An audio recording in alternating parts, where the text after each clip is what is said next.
I built this basketball return system, and I'm going to show you how I built it, the materials I use, and some clips of me using it. So here's a close-up picture of how it looks. I have it divided into 3 sections. The first one is the wood base at the bottom. This has 4 legs and then 4 wheels at the bottom. The second part is the telescoping poles and the netting. This is to catch the ball so it can get your rebounds. And then the third part is the middle section, which has the motors and the wheels. This is how we're going to pass the ball back out to whoever's shooting. It isn't too heavy to move for the setup, so you can just push it because there's wheels on the bottom. And just open up the telescoping poles. They're 5 feet tall, but they extend all the way up to 12 feet. So you just gotta do it one at a time. And there's 4 telescoping poles. And here's a close-up of the batteries and the motors.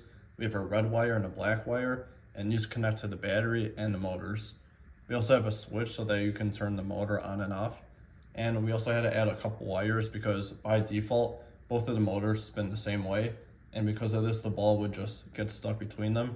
So we had to reverse the direction that one of the wheels spins.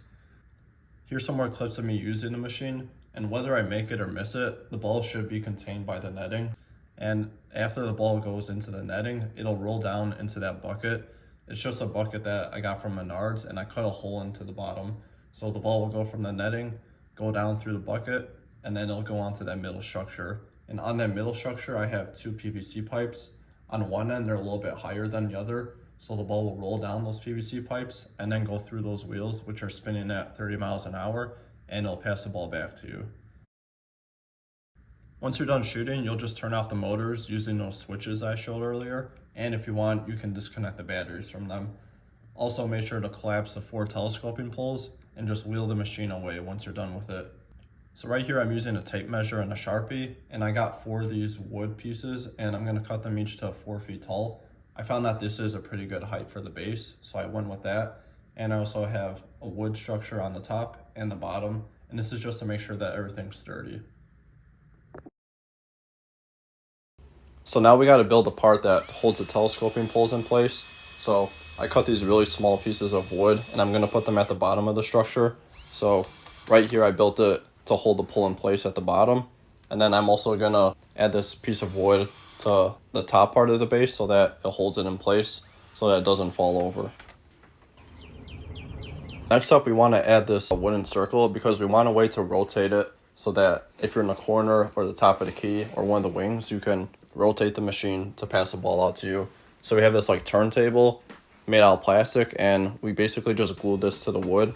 Here I'm going to add a piece of wood and 2 PVC pipes. This is so that when the ball comes down, it's going to land on the part that has the PVC pipes that are a little bit higher, and then the ball will just roll down to the other side.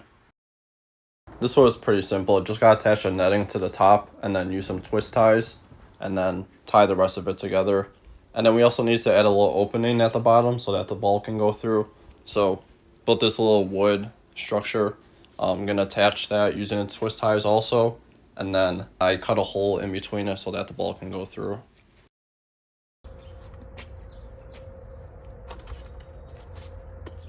After I did that, like I said earlier, I got a bucket from Menards and I cut out the bottom.